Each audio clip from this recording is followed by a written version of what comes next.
Shalom les amis, bon après-midi à tous et à toutes. Bezat Hashem, l'équipe de jour, content de vous retrouver dans Torah de Rabbeinu, Trad Shoot. Rabbeinu dit chaque fois qu'on parle de lui, on devient comme un bébé qui vient de naître. Bezat Hashem.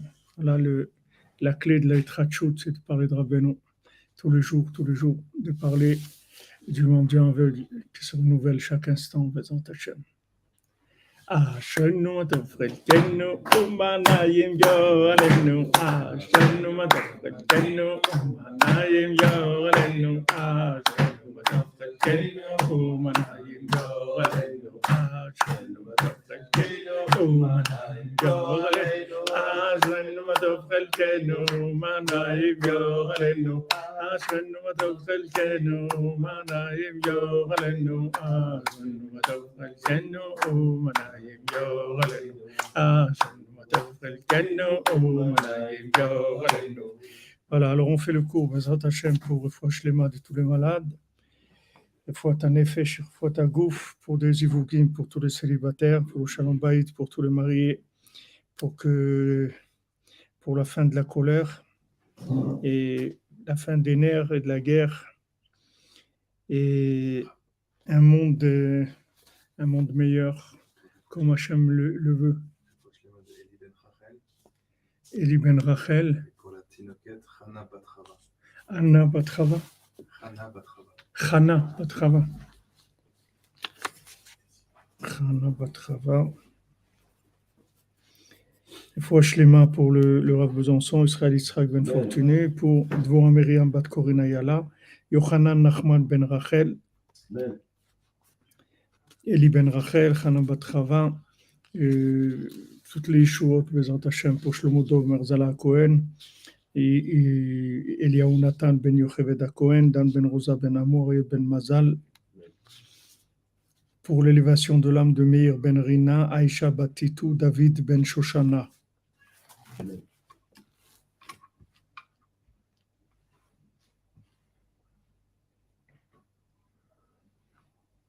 Shalom Madame Cherbonnel, ça fait longtemps qu'on ne vous avait pas vu.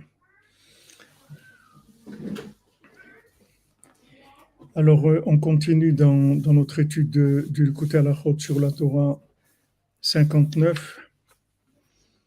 Et, on avait vu hier la nécessité Elia bat Agnès, refouach lema. Amen. Attendez, je le note.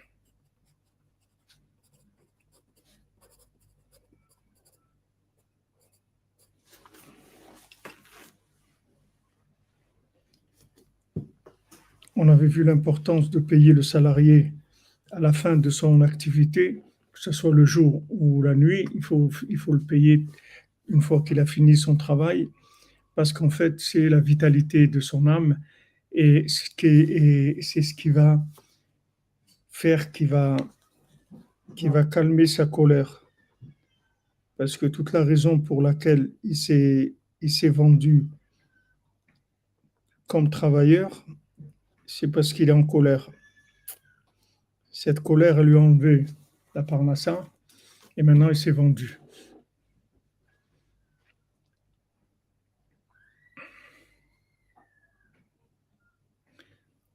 Be'atzlacha, Madame Ouvadia, dans votre travail, que de bonnes nouvelles. Donc, celui qui se trouve dans une situation où il se vend, c'est une situation d'esclavage au col blanc, esclavage moderne, esclavage sympathique, mais c'est l'esclavage. Donc maintenant, pourquoi il s'est retrouvé dans cette situation? Parce qu'il est en colère, il est énervé. Il est énervé contre Hachem, il est énervé contre la vie, il est énervé contre sa vie. Il aurait aimé avoir un autre menu, une autre programmation. C'est ça qui fait qu'il est en difficulté. Maintenant, ça ne veut pas dire que s'il accepte sa vie et tout, il va devenir milliardaire tout de suite. Mais en tout cas, il va déjà se libérer de l'esclavage. Et même s'il fait des chaussures à trois coins, il va être content, il va danser toute la journée, il va être heureux de ce qu'il a. Donc maintenant, quand quelqu'un en arrive à se vendre pour avoir Parnassa, ça veut dire qu'il y a une situation d'esclavage qui vient de la colère, et quand on va le payer, on va calmer sa colère. Et en le payant, ça va l'aider à sortir de sa colère, même si c'est momentanément ou partiellement, mais ça va l'aider.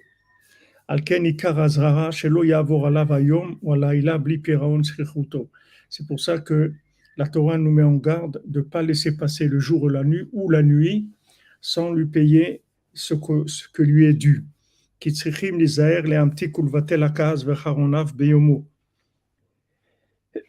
Pardon. Parce qu'on doit faire attention d'adoucir et d'annuler la colère et le courroux Beyomo, Obelelo Dafka, le jour même ou la nuit même. C'est-à-dire que si ça a été un travailleur de nuit, il finit sa nuit, on le paye. Si c'est un travail de jour, il finit le jour, on le paye. Mahmat shebechol yom mitorer hakaas shuadin mechadash mitrilat hatzimtzum. Parce que chaque jour, il y a la colère qui est la rigueur qui se réveille à nouveau, puisque c'est le début du Tzimtzum. Donc le début du Tzimtzum, comme on a vu, le début de la contraction de l'apparence de la lumière. Amen, merci Adam Yacoub. L'apparence d'Hachem, de la lumière divine, puisque le début du Tzimtzum, c'est le retrait d'Hachem pour permettre au monde d'exister. Merci Benoît Touchette, qu'Hachem vous bénisse, vous avez de bonnes nouvelles, Hachem. Donc Hachem, il s'est retiré, il a créé le monde dans un vide apparent, en tout cas où il est très caché, et le fait qu'Hachem est caché, ça c'est la source de toute la colère du monde. C'est comme si quelqu'un Rabbeinu dit, c'est comme si quelqu'un, il a sa maman qui est cachée, un enfant, il a sa maman qui est cachée, c'est très très difficile pour lui. C'est-à-dire que s'il voit sa maman, Rabbeinu dit, jette tous ses jouets, toutes ses bêtises et tout, il court vers sa maman. Donc pourquoi il est dans les bêtises, pourquoi il est pas bien, c'est parce qu'il voit pas sa maman. Donc la racine de notre colère, c'est parce qu'en fait on voit pas Hachem. C'est ça ce qui nous met le plus en colère. Parce que si on voyait Hachem, on verrait celui qui nous a créés, celui qui nous aime, celui qui pense à nous chaque seconde.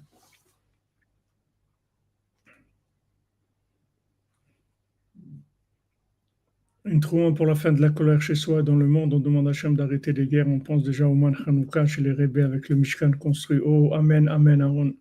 Et Tchel Hachem Idbar, Hakol Efshar. Ezrat Hachem. Hachem te bénisse, Aaron. Donc la racine de la colère, c'est ce retrait d'Hachem pour permettre de construire une structure dans laquelle l'homme va se développer, mais l'homme il doit se développer malheureusement, c'est-à-dire dans le système. Nina S, vous n'arrivez pas à donner sur le chat. Je ne sais pas, je suis désolé, je ne peux pas vous aider, je ne me connais pas, je ne sais pas comment ça marche. Voilà, comme vous dites Eric Clem, un être vous manque et tout est dépeuplé. Il faut acheter les mains pour Betzalel, même Patricia Rachel. Donc, en fait, si ce qui nous manque, c'est de voir Hachem. Et maintenant, Hachem, il a créé un contexte justement où on ne le voit pas et on doit le chercher. Et le fait qu'on le cherche, c'est ça qui nous donne les récipients pour pouvoir après le voir dans une dimension qui soit plus grande. C'est-à-dire que maintenant,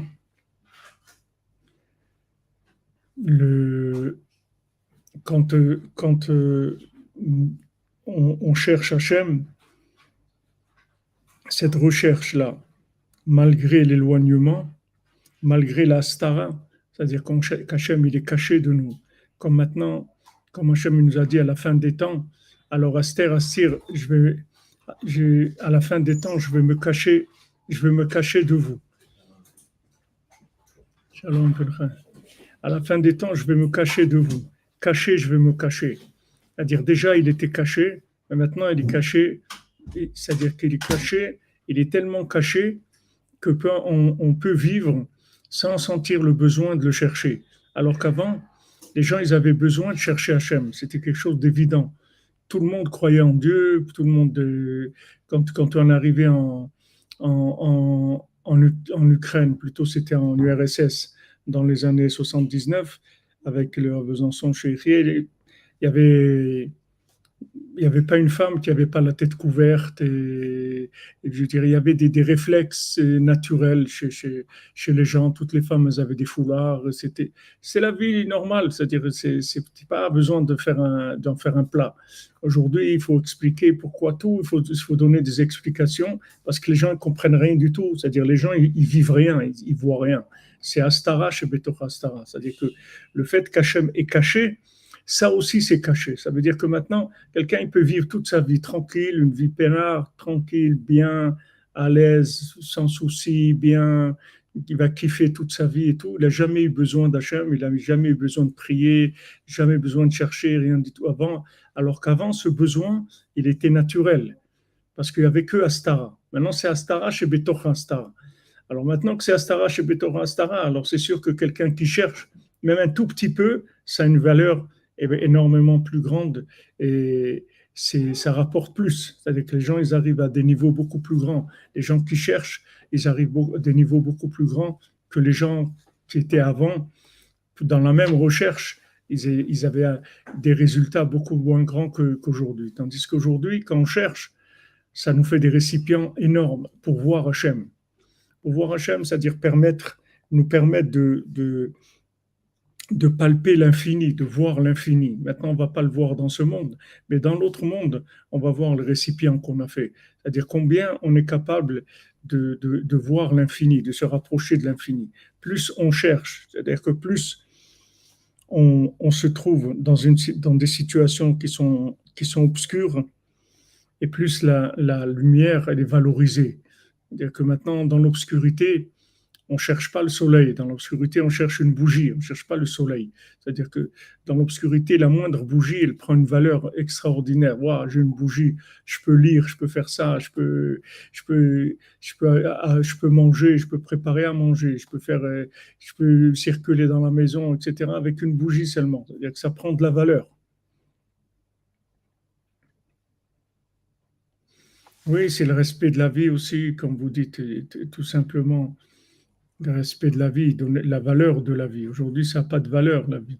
Les gens, la vie, elle n'a pas de valeur. C'est normal parce que si quelqu'un il cherche pas Hachem, ben, mettre la vie, elle n'a pas de valeur. La Gemara, elle dit Tovlo Michel Onivra, Michel Nivra. C'est mieux pour lui qu'il n'aurait pas été créé parce que ça sert à rien. Le passage sur terre, il lui sert à rien.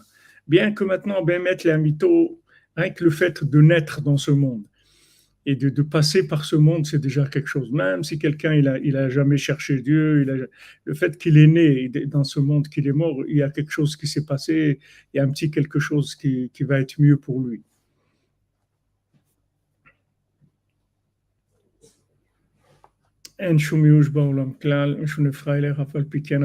Exactement.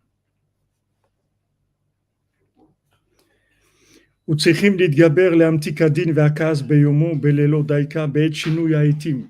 C'est-à-dire que maintenant, il faut faire attention d'adoucir la colère, soit le jour, soit la nuit, c'est-à-dire dans les moments où il y a un passage, il y a un passage de temps, c'est-à-dire on change le temps. C'est-à-dire que maintenant, si on est dans la nuit, c'est une forme de colère. Si on est dans le jour, c'est une forme de colère. Il faut adoucir la colère dans sa forme. C'est pas quelque chose de général, c'est-à-dire c'est dans sa forme, c'est très important, c'est-à-dire que on peut pas payer la personne le jour si elle a travaillé la nuit, parce que maintenant il y a la colère de la nuit, il y a la colère du jour. Il faut adoucir la colère de la nuit quand il a travaillé la nuit.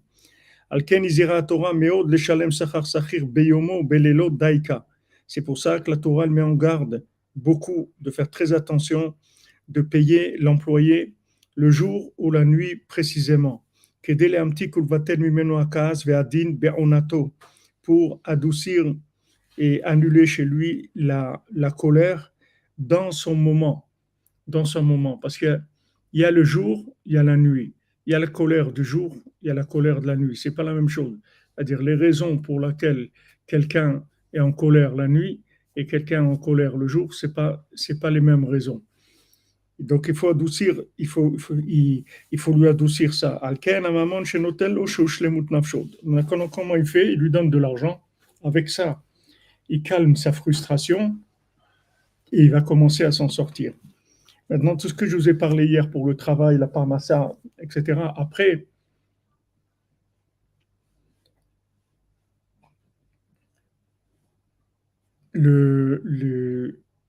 j'ai pensé que si vous voyez dans le conte du fils du roi et du fils de la servante, le fils du roi, il est très en colère.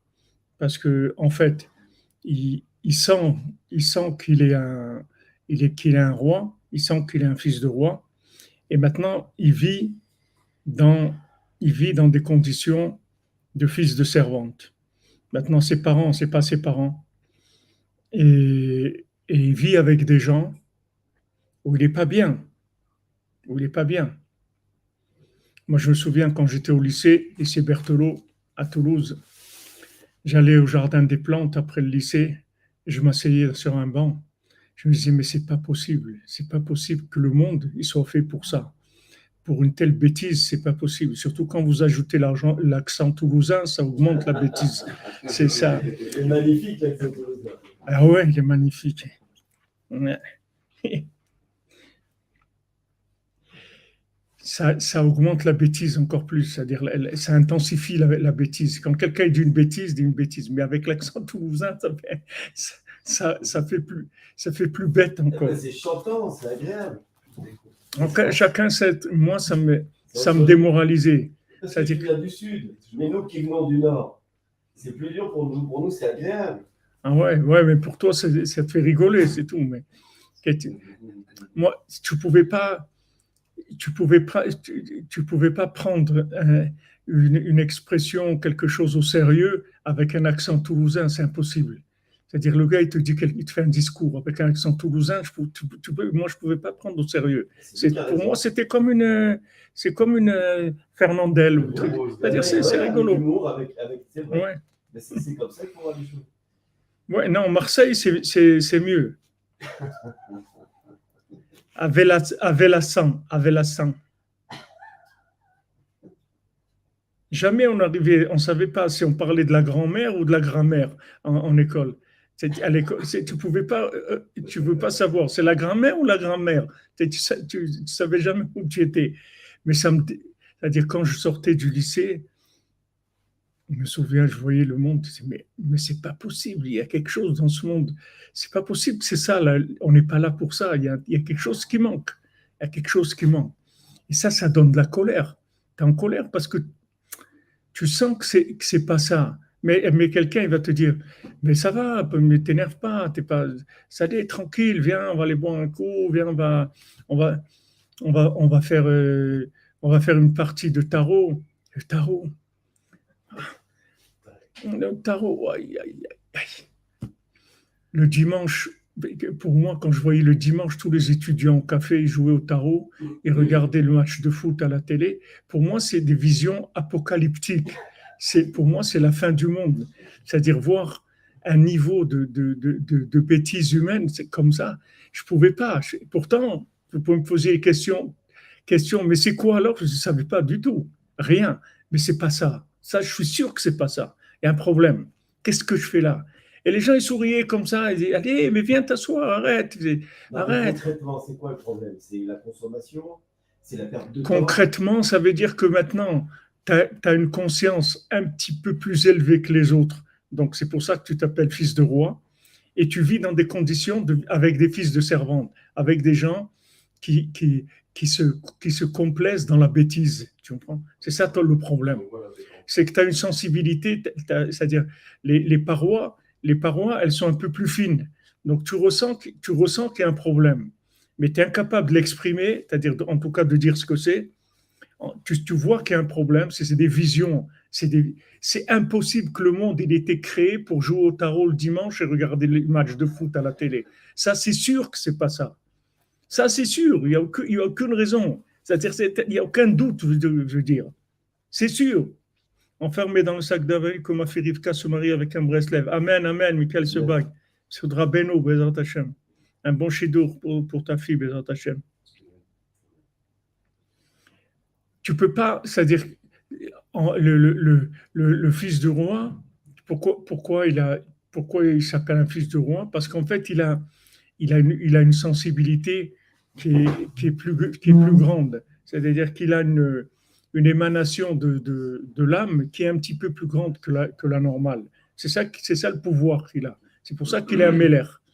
Un Meller, ça veut dire il est capable de diriger. Il dirige quoi? Des gens qui sont plus rustres. Plus grossier. Voilà, plus grossiers. Donc il les aide, il les dirige, il aide à dégrossir leur grossièreté, etc. Donc lui, le fils du roi, il sent un malaise. Il sent un malaise. Ça lui donne de la colère. Alors il est énervé et il va dans la débauche, il va dans les trucs parce qu'il est en colère. Il est en colère. Puis à un moment, il accepte sa vie et il accepte qu'il y a une justice divine et que maintenant le fait qu'il se trouve là à évoluer dans un milieu de fils de servante, alors qu'il sent qu'au fond de lui, il n'a rien à voir avec ce milieu-là, ça c'est la volonté d'Hachem. Dès qu'il accepte ça, on le prend en main, c'est-à-dire on le prend en charge. Maintenant, qu'est-ce qu'on lui dit de faire quand on le prend en charge? Va travailler. On lui dit va travailler, c'est tout. Tu vas aller à la foire, le premier travail qu'on te donne, tu l'acceptes. Il commence avec ça, il ne commence pas avec le trône, il ne commence pas avec la petite boîte qui chante, il ne commence pas avec la bina, il commence avec ça. Il ne commence pas avec l'homme de la forêt, il commence avec ça. On lui dit va là-bas, le premier travail qu'on te donne, tu fais. Donc il est dans cette situation-là de l'ouvrier qu'on dit ici qui se vend, va te vendre.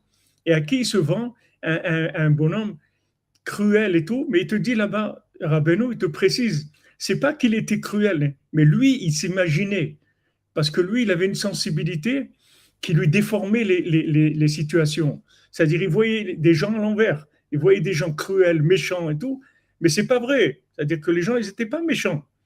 Mais lui, il avait une sensibilité telle que ça lui déformait les rapports émotionnels avec les gens.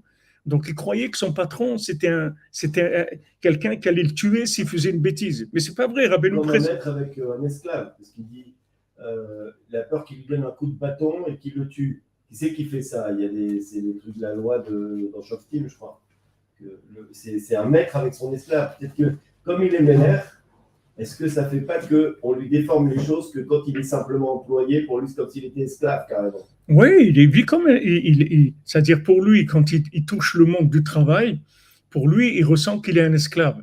Alors que non, il est en train de travailler, c'est tout. Mais lui, il ne peut pas. Il ne peut pas. C'est-à-dire, c'est que de la souffrance. C'est que de la souffrance. Mais il faut qu'il passe par cette souffrance-là.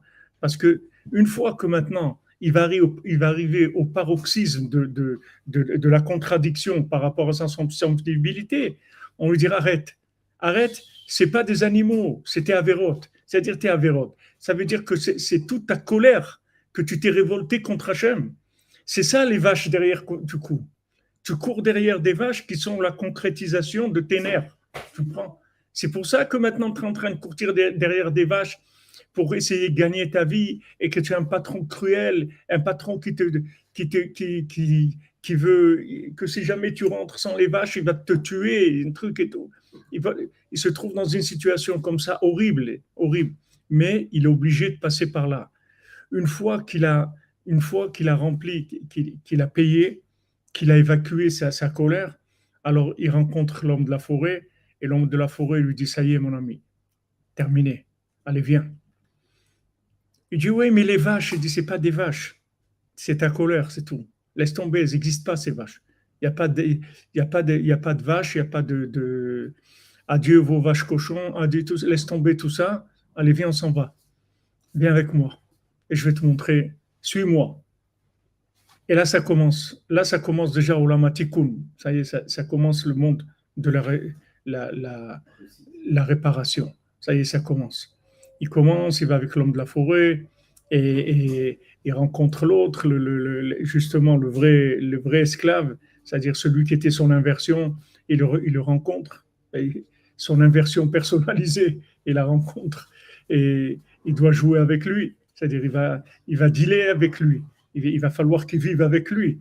C'est-à-dire qu'il va rencontrer son opposé, c'est-à-dire son sosie à l'envers. Est-ce que c'est son complément ou est-ce qu'il n'a pas besoin de lui? Les deux, bien sûr qu'il a besoin de lui. Mais il a besoin de lui parce que quand il s'assoit sur le trône, il dit maintenant, je sais que le fils de la servante, c'est toi et que moi, je suis un fils de roi. Tant qu'il n'arrive pas à ça, bien sûr, il a besoin de voir ce qu'il est et il a ce qu'il n'est pas. C'est-à-dire, ce qu'il n'est pas, ça va l'aider à être ce qu'il est. Il va se rendre compte de ce qu'il est. L'obscurité, elle va te donner la valeur de la lumière. C'est-à-dire, tu vas voir quelqu'un qui est un vrai fils de servante parce qu'avant, toute l'atrophie mentale, c'est que tu crois que tous les gens sont pareils. C'est ça l'enfantillage, c'est que tu crois que tout le monde est pareil. Tu n'arrives pas à accepter que tu as une sensibilité unique par rapport à quelque chose. Il n'y a personne qui a ça. Il n'y a personne qui a ça. Abraham Avinu, il était tout seul au monde. Il n'y avait personne il avait aucune personne au monde avec qui parler à son niveau. Personne. Il était seul au monde. Abraham Avinu, il n'avait personne. Et il devait être Abraham Avinu. Hein? On voit les tzadikim, est-ce qu'ils sont passés par ça, cette colère-là? Est-ce qu'ils sont passés par cette colère, tous les tzadikim? Ouais. Mais bon, on ne connaît pas ça, Abraham Avinu, qui était dans une colère. Je crois qu'il a détruit les bottes de son père. Bah, il était. Ça, il était en colère. Il a eu des épreuves énormes, Abraham Avinu. Et Abraham Avinu, il avait le problème qu'il avait par rapport à tous les tzadikim qu'il y a eu après lui, c'est qu'il n'y avait pas de Torah dans sa génération. Il a toute la Torah, il a appris rien qu'avec sa connexion du cœur, il dira Rabbeinu, rien que parce qu'il avait un tel enthousiasme, un tel amour d'Hachem, qu'il téléchargeait de la Torah avec son cœur, c'est tout. Mais il n'y avait pas de Torah dans le monde. Il n'y avait pas encore de la Torah révélée. Tout, il faisait avec son cœur, son amour d'Hachem. Mais Rabbeinu dit, Echadaya Abraham, il était seul au monde. Il était seul au monde. Tu vois bien, il arrive chez Paro et tout. Et même sa femme, il dit, c'est ma sœur et tout, parce qu'il a peur de se faire tuer, parce qu'il est seul. C'est-à-dire, c'est un exemplaire unique. Il n'y en a pas d'autre. Alors maintenant, tant que tu n'as pas compris ça dans ta vie, que tu es un exemplaire unique, tu vas avoir de la colère. Le jour où tu as compris que ta façon de voir les choses, elle est unique, que quand tu manges une banane, ce que tu sens dans la banane, il n'y a personne qui sent ça. C'est que toi qui sens ça. L'autre, quand il mange la banane, il sent autre chose. Et l'autre, autre chose. Et l'autre, autre chose. Chacun, quand il vit quelque chose, même si tu dis c'est super, qu'est-ce que ça veut dire c'est super? C'est bon, qu'est-ce que ça veut dire c'est bon? Et essaye de me décrire qu'est-ce que ça veut dire c'est bon. Essaye de me dire exactement qu'est-ce que tu ressens pour que je ressente la même chose. Tu ne pourras jamais. Tu ne pourras jamais faire passer ce que tu ressens. Tu ne pourras jamais faire passer à quelqu'un ta souffrance ou ta joie ou ta satisfaction. Jamais. Même si tu dis à quelqu'un j'ai mal, je me sens seul, je me sens abandonné, je me sens pas aimé. Tout ça, c'est très, très vague, très vaste, très flou. Mais ça ne se mesure pas. Ça ne se mesure pas. Tu ne peux pas dire, voilà, il y a un thermomètre pour ça, voilà. Donc le jour où tu comprends que tu es seul au monde, parce que tu es un exemplaire unique, voilà, tu vas commencer à vivre. Et tu vas enlever la colère. Tu n'auras plus de colère, parce que tu vas voir qu'il n'y a personne au monde qui peut te comprendre. Il n'y a que le tzaddik, Hachem et le tzaddik, c'est tout. Et c'est les seuls qui peuvent te comprendre, qui peuvent savoir qu'est-ce que tu ressens. Okay. Lui-même, le jour, tant qu'il n'a pas trouvé sa place de ce qu'il est vraiment, c'est-à-dire que c'est un roi, il s'assoit sur le trône, ce jour-là, il sait que l'autre, c'est un fils de servante. Ça y est, c'est-à-dire ça, il s'est comment on dit, pas délimité, il s'est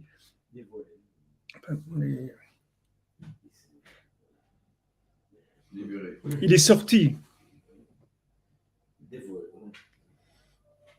Coming out. Hein? Mais le fils de la servante, quelle est sa noblesse?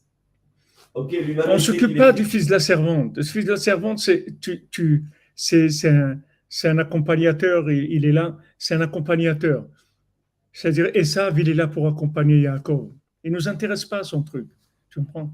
Il est là pour accompagner Yaakov, c'est tout. Et ça, il accompagne Yaakov. C'est là où il va être bien dans sa peau, c'est tout. C'est ça, il va être bien c'est tout, dans sa peau. Tu sais pas, peut-être que le fils de la servante, il est resté travailler après avec lui ou faire quelque chose, on ne sait pas. En tout cas, ils ont passé une période de leur vie ensemble et on voit comment Hachem, il les a fait se rencontrer et avec cette rencontre-là, tous les deux, ils se sont mis à leur place. Parce que quand il a vu le fils de servante, justement, qui s'est vendu pour du pain, c'est-à-dire, c'est ce qu'on voit ici. C'est la définition même et le fils du roi, il dit, je peux pas te donner du pain ici, on est dans la forêt, on va crever. Il dit, je peux pas. Et alors, qui est-ce qui va nous donner à manger? Je peux pas. L'autre, il dit, bon, je suis prêt à me vendre comme esclave pour un peu de pain. Alors lui, il dit, bon, avoir quelqu'un qui va me soulager, qui va porter mes trucs et tout, pour un peu de pain, bon, je prends le risque, ok. Allez. Mais tu vois que l'autre, il se vend, pour quelques heures, il se vend. Et après, ils arrivent chez l'homme de la forêt, il leur donne à manger, etc. Et ils voient, donc il est pas bête. Il s'est rendu compte que, attends, ça c'est quelqu'un qui était roi. C'était quelqu'un qui dirigeait un pays, qui avait tout un pays entre ses mains. C'est-à-dire qu'il y avait une richesse énorme. Et tu vois que ça n'a rien fait, ça l'a pas développé du tout. Pourquoi? Parce qu'il n'était pas à sa place. Donc ça lui a servi à rien. En fait, c'est un film. Il a joué le film le roi des rois. Il a joué un film, c'est tout. Voilà, je suis roi, mais après, quand la scène, il a fini de tourner la scène, il enlève les habits et remet ses habits d'esclave. Dès qu'il y a une épreuve, et c'est un besoin aussi pour lui, c'est pas qu'une épreuve comme ça, il a besoin de se vendre parce qu'il va tirer sa vitalité du fait qu'il va s'inclure dans le fils du roi par le fait qu'il se vend. C'est-à-dire, ça y est, il est sécurisé. Parce que si tu dis pas ça, on tombe dans l'angoisse du communiste qui crie à l'injustice, qu'il y ait une noblesse et que tout le monde. Refoua Shlema pour Violette, Esther Badjan. Non, c'est-à-dire que c'est comme ça qu'il va se réaliser. Merci Madame Charbonnel, d'air de Zakar, montre-nous que nous sommes vraiment en douceur et comment te servir. Oh Madame Charbonnel, Chazak, jamais vous bénisse. Donc il a ce besoin, le fils de la servante, il arrive à un moment où il se vend. Et si tu le prends au moment où il se vend, tu peux comparer aussi au fils du roi, qu'à un moment aussi il va travailler, il se vend dans quelque chose qui est très très dur pour lui, c'est-à-dire il passe par l'extrême, il arrive à l'extrême de l'esclavage, vraiment l'extrême. Et dans cet extrême de l'esclavage, à un moment, il a terminé, la colère est terminée, le fruit de tout ce qu'il a créé par sa colère se termine, et ça y est, l'homme de la forêt vient le chercher. Ce qu'il y a d'extraordinaire dans toutes les étapes, c'est que tu vois qu'il ne fait rien du tout, en fait. On vient le chercher tout le temps. Il ne fait rien. La seule chose qu'il fait, c'est qu'il accepte ce qu'il est, c'est tout. Mais il ne fait rien. Dès qu'il a accepté, qu'il se dit, si j'ai cette vie, c'est Hachem qui veut, c'est tout. Pourquoi, j'en sais rien, mais c'est Hachem qui veut ça. Dès qu'il dit ça, on vient le chercher, on l'amène là, comme on le déplace comme dans un jeu d'échecs. Bouge là, va là-bas, fais ça. Après le rêve d'aller obéir au rêve. C'est sa seule initiative. Mais pas, on l'a obligé. Il dit là-bas. C'est pas une fois qu'il a rêvé. C'est-à-dire qu'on vient en rêve, on vient jusqu'à craque. Il peut pas. Même par où il peut pas. Tu peux pas rêver, rester insensible, c'est impossible. Tu rêves une fois, tu dis bon allez, c'est moi tombé 2 fois. Mais là c'est sans arrêt. Et on lui dit attention, on le menace aussi. Fais attention à toi. C'est-à-dire que tu dois faire ça. Et il le fait. Mais il commence avec ça. Par rapport à ce qu'on a dit hier. C'est-à-dire la tchouva, elle commence par le fait que tu vas travailler. C'est la première chose que tu vas faire. Ça, c'est faire tchouva. Tu vas travailler, c'est tout. Tu vas t'inscrire à Pôle emploi, tu vas travailler. On te donne à faire assistant technicien de surface, c'est-à-dire en fait, tu détoiles par terre. Ok, vas-y, pas de problème. Accepte tout. accepte tout. La même chose, tu veux monter en Eretz Israël, la première chose, tu acceptes le bas. Tu acceptes le plus bas, ce qu'on te donne, c'est tout. Premier truc, ok, merci, c'est tout. Tu rentres. C'est tout, tu rentres, tu rentres. Dès que tu vas finir d'épuiser ta colère, tu vas sortir toute ta colère, on va venir te chercher, on te dire, bon, laisse tomber, viens faire ça. On avait l'oncle de notre ami,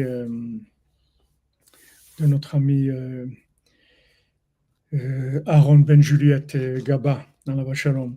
Son oncle, c'est grâce à lui qu'il y a eu le vote pour l'État d'Israël, que c'est passé à l'ONU. Et son oncle, c'était le chauffeur de l'ambassadeur de je ne sais pas quel pays du Panama. Voilà, c'était le chauffeur de l'ambassadeur du Panama. Maintenant, il était chauffeur et un jour, je ne sais pas qu'est-ce qu'il y a eu, l'ambassadeur du Panama, il a été viré et ils l'ont mis à lui comme vice-ambassadeur de truc du Panama. Le chauffeur, il est devenu, d'un coup, il est devenu vice-ambassadeur du Panama. Ok, maintenant il arrive le vote de l'ONU. Lui, comme il était vice-ambassadeur du Panama, il y a 2 autres pays d'Amérique du Sud qui ne pouvaient pas se présenter non plus. Donc ils lui ont dit tu vas nous représenter. Ils lui ont donné et que ce soit le président du Panama ou les 2 autres pays, ils lui ont dit tu votes contre. Et lui, il est arrivé, il a voté pour. Ces 3 voix, c'est elles qui ont fait passer le truc. Il y a une rue à son nom à Tel Aviv. C'est lui qui a fait passer. Il les a embrouillés à tous. C'est-à-dire qu'il est arrivé là-bas, pourtant il n'était pas religieux, rien du tout. Mais il est arrivé là-bas, il a dit no way, jamais je vais faire ça, tant pis ce qu'il y aura. Les 3 pays, il a passé pour. C'est comme ça que ça s'est fait. Pour te dire que tout ça, le gars, c'est un chauffeur, il est chauffeur de l'ambassade. Comment tu vas imaginer que de chauffeur de l'ambassadeur du Panama, en fait, le bout de ça, c'est que c'est lui qui est à la base de l'existence de l'État, avec maintenant tout ce que ça a comme conséquence. Quel olam haba il doit avoir le bonhomme avec toutes les mitzvot qui se font, toutes les yeshivot qu'il y a, tout ce qui peut se faire en Eretz Israël. Regarde le srar qu'il a le bonhomme. C'est un chauffeur, c'est tout. C'est un chauffeur, pas shoot. C'est un chauffeur, pas shoot. C'est-à-dire, toi, ce que tu dois faire, première chose, va travailler, va t'employer. Tu ne peux pas vivre en indépendant, tu vas devenir fou. Tu ne peux pas, c'est tout. Tu ne peux pas. On lui dit, c'est la porte pour que tu commences. Commence avec ça. Vas-y. Et lui, il n'est pas bien, il a une noblesse, il ne veut pas faire ça. Il dit, mais moi je suis un patron, moi, j'étais à Paris, moi j'étais le patron de Castorama, moi j'avais 15 magasins, 300 employés, trucs. Maintenant vous me dites de faire ici, de nettoyer le parterre, mais vous êtes malade. Non, ici tu es dans un autre monde. Allez, avant, tu veux faire tchouva, c'est comme ça. Mais tu ne vas pas rester là. Vas-y, purge. Sors la colère. L'anti-colère, c'est baisser la tête. Oui, tu baisses la tête, ça veut dire que déjà tu n'es plus révolté, tu baisses la tête. Tu acceptes de vivre quelque chose qui est opposé à ta sensibilité, tout ça, à tes principes même. Tu dis, mais c'est pas pour moi, ça, mais comment, ça va pas, trick et tout. Accepte ça. Une fois que tu acceptes, en fait, tu vas purger la colère tous les jours, tu vas purger la colère. Une fois que tu as fini, on vient te chercher, on te dit, allez, ça y est, c'est fini. Allez, viens. Mais tu vois qu'il n'y a aucun moment où il a vraiment une initiative. Il a l'initiative de la Bina. C'est-à-dire qu'il voit que entre la petite boîte qui chante et la Bina, il se dit la Bina, c'est mieux. Mais c'est quand même le gars qui lui vend le truc. C'est pas lui qui va faire les magasins. C'est-à-dire le gars, il vient et il lui propose, il lui dit, regarde, qu'est-ce que tu vas faire avec ton truc là? Moi, je te donne la déduction, tu vas déduire une chose d'une autre. Alors là, il dit, tiens, c'est pas mal, ça. Si j'ai ça, c'est pas mal. C'est déjà quelque chose, il ne s'est pas emprêté, il aurait pu faire le mesquin. Oui, mais en fait, Rabbeinu dit que c'est l'endroit de son libre arbitre. Ce choix-là, c'était son libre arbitre, qu'il a choisi la Bina. Avifra, vous ne connaissez pas une ambassade qui cherche un chauffeur femme, mais je ne frère, Bliken, Adraba est venu. Je crois en un truc là, comment ça s'appelle? Je crois Abu Dhabi, il cherche. Il cherche un chauffeur femme.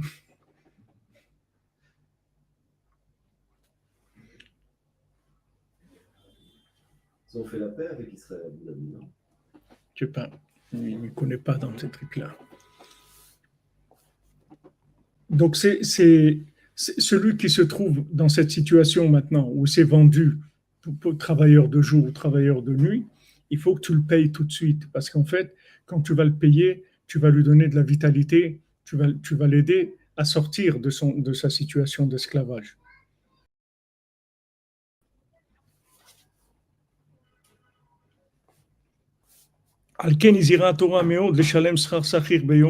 Et ça, c'est valable pour tout dans la vie. Hein. C'est pas valable c'est pas que pour l'argent. Quelqu'un, il a un conjoint qui lui rend la vie noire, ben tu l'acceptes, c'est tout. Tu es en train de purger ta colère, c'est tout.